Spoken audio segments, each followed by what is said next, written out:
2024 সালের আগে এখানে আপনাদের অনুরোধ করেছিলাম যে 2019 থেকে 24 ঝাড়গ্রাম থেকে বিজেপির প্রার্থী জিতেছিল, 5 বছর বিজেপির সাংসদ ছিল।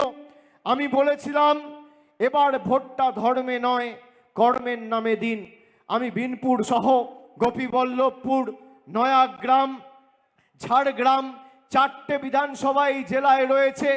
আমি এই জেলাবাসীর কাছে কৃতজ্ঞ এবং আপনারা যে কাজ করে দেখিয়েছেন, আপনারা 4-0 করে তৃণমূলের পক্ষে কালীপদ বাবুকে পাঠিয়েছেন দিল্লিতে সংসদে প্রতিনিধিত্ব করবার জন্য।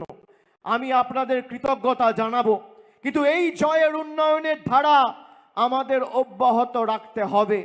তার কারণ যে বিজেপি সংবিধান পাল্টানোর কথা বলেছিল, আজকে 240টা আসন পেয়ে সংবিধান পাল্টাতে চেষ্টা করছে।